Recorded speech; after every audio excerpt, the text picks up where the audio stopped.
You're watching Local 5 News at 6 in HD. We are Iowa's most accurate weather team, and we start with your forecast first. Well, hi, everyone. It's been a very chilly day for May. We're talking temperatures in the 40s and right around 50 degrees here in the metro. We've got rain on the way. We've had a little bit of a break, some drizzle out there this afternoon, but this will be full-fledged rain moving in, showers, a little bit of thunder, maybe some locally heavy rain in some pockets. It will get a little drier tomorrow and a little bit warmer. I'll have your full forecast coming up. Local 5 News at 6 in HD starts now. We are Iowa. I had so much fun. She says her daughter loved it at Rays of Sunshine, the Perry house now known as the place a teenager wasted away to nothing in front of neighbors and other parents. I thought that she was only like 8 years old, so I didn't actually know that she was 16. A young girl starving right before her eyes. Local 5 takes you inside the daycare in the weeks before Sabrina Ray passed away. And I took the same rifle and I killed him. A carefully calculated killer. He planned this out completely. He murdered 2 decorated officers, his confessions written on the walls of his jail cell. Tonight, the final details unfold in Scott Green's murder rampage, how long he'll be in prison, and what one widow says will bring at least some justice for the badge. Well, welcome to Local 5 News. I'm Stephanie Engelson. And I'm Jack Miller. Tonight, justice for the badge of 2 Metro police officers killed in the line of duty.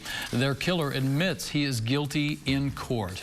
Des Moines Police Sergeant Tony Beminio and Urbandale Officer Justin Martin were ambushed by Scott Green in the middle of the night in November of 2016. It was a tragedy that rocked central Iowa, leaving behind a scar on both the Des Moines and Urbandale police departments. Today, in a packed courtroom, Scott Green admitted to what he did.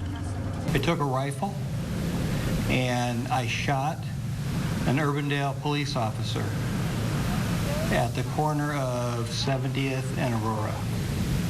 Very similar to the first. I was driving down Merle Hay Road.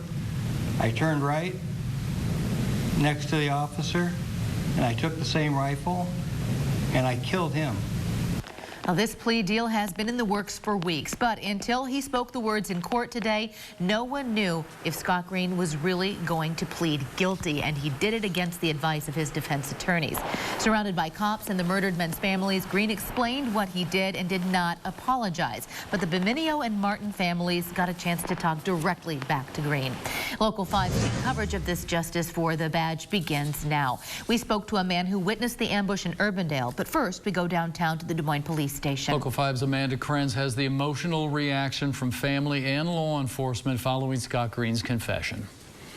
While the tragedy of losing these 2 police officers really did affect thousands of people, it was the people who were closest to Sergeant Beminio and Officer Martin who expressed their feelings today about Scott Green admitting his guilt.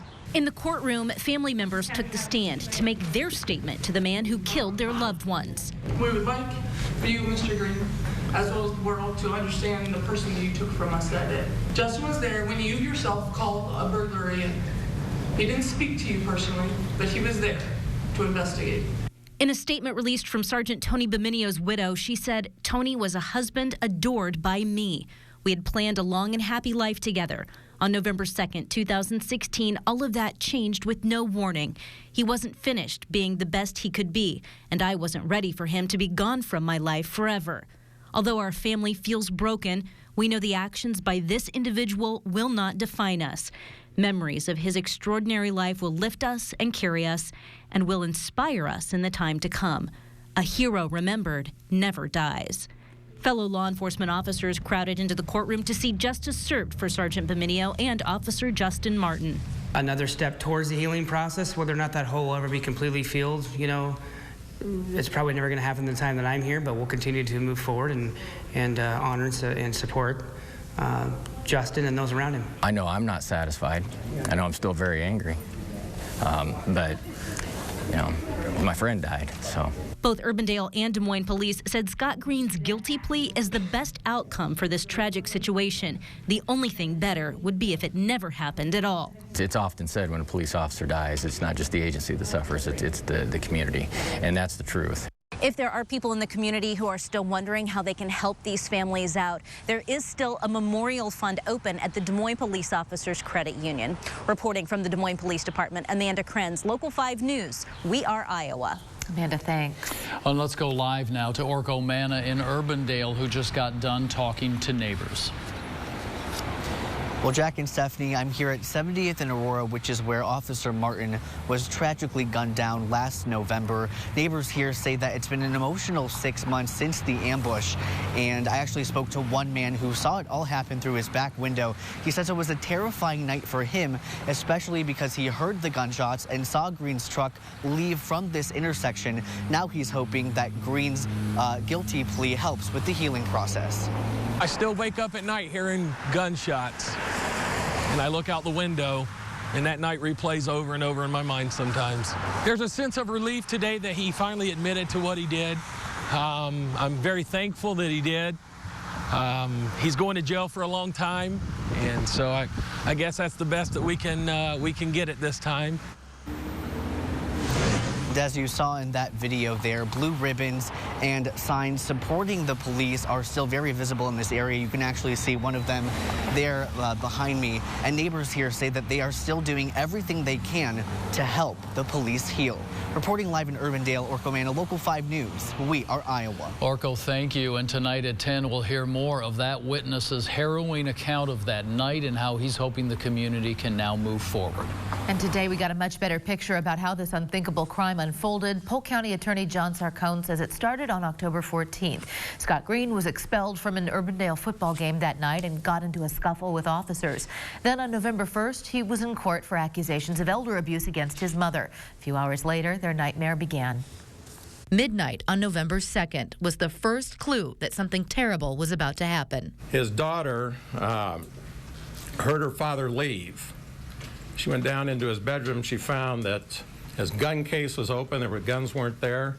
His cell phone had been left there. About a half hour later, Scott Green was spotted at a nearby convenience store. He walked in, bought some alcohol, sat in his pickup truck for a few minutes, and drove off, heading west. A few minutes later, a man by the name of Russell Cheatham, living at the corner of Aurora and 70th, became a witness to a chilling crime. This man is just a great person. He feels terrible to this day that he wasn't able to do more. But he's awakened approximately 1 o'clock by gunshots. And he looks out his window and he sees an Urbandale squad car in the middle of the intersection. Mr. Cheatham sees Green walk up to the squad car and then leave. He and another neighbor go outside to check it all out, and they find Urbandale officer Justin Martin shot to death. They call 911 and wait at the scene. And as they're standing there, Mr. Cheatham can hear to the south and east similar gunshots ring out that woke him up. Those gunshots they heard were fired at Sergeant Tony Beminio. Officers from both Urbandale and Des Moines arrived at both scenes, an unthinkable horror unfolding in front of them, carefully collecting all the evidence while knowing the person who did this was still out there. You had officers from both departments involved in this and carrying on their business in a very professional manner, even though the hurt that they experienced from losing two of their friends was obvious. Sarcone says it was clear from the scenes Green had used an M4 and armor-piercing bullets. That assault rifle was later found by a bomb-sniffing dog, partially buried in southern Dallas County. But before that, the manhunt for Scott Green was about to end, thanks to an observant witness. She spotted Scott Green's truck near the Dexter Redfield exit of I-80. He headed north to a remote area there and got his truck stuck in a ditch. Around 9 a.m. November 2nd, Dallas County Sheriff's Department called the Polk County Attorney's Office and delivered the news they were all waiting for. Mr. Green approached a county conservation officer, and I don't think he knew it was a county conservation officer at the time, and he came up to him, and when he saw the patch on his shoulder, it was like one of those uh-oh moments, you know, that, oh Lord, I'm caught. And so he acted like he couldn't talk. He gives him his ID and does this, 911. And so that conservation officer, Ms. Brockman, called the Dallas County Sheriff's Office, and they took him into custody. Sarcone also mentioned that Scott Green was not supposed to have a gun. He used an unregistered rifle to carry out the murders. Also new tonight, we have a chilling look inside the cop killer's jail cell right after his arrest. Here are his handwritten confessions. His so-called to-do list with Martin and Beminio's names checked off, other jailers and deputies listed beneath them. And Green's keeping score, 2 points for him and 0 for the Metro Police Departments. Another picture, a face with X's for eyes and the text "Officer down." Then what looks to be a heart rate line with flat lines. Green called it his thin blue line. And both of the officers' names X'd out, Sergeant Tony Beminio and Officer Justin Martin. And remembering his weapons, the M4 rifle and 5.56 ammo, the armor-piercing bullets with an RIP tucked into the corner.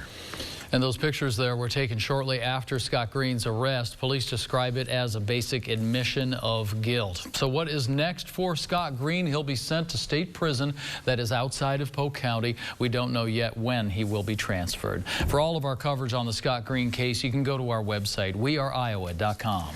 New details tonight in the daycare run by a couple accused of killing their 16-year-old daughter. Questions still remain around the death of 16-year-old Perry Girl. Police say she only weighed 56 pounds when she was found. Tonight, we're getting a better understanding of the environment in which she lived. Sabrina's parents, Mark and Misty Ray, were arrested yesterday on several child endangerment charges. Today, Local 5 spoke to a mother who sent her children to the daycare Mark and Misty ran inside their home. I don't really know if I should feel upset or angry because, you know, I wasn't there 24/7, so I don't know the 100% truth of what happened, obviously. I mean, they didn't seem like the people that would do that to a child. Ms. Hibbert said she's been reviewing daycares and checking with DHS on where to send her kids next. Tonight, the family of a woman killed in the Pella Walmart crash claims the store's design contributed to their daughter's death. This was the scene from last year. Local 5 has learned that the driver of the truck actually choked on coffee and then lost control. The lawsuit alleges he crashed through the front of the store at 48 miles an hour.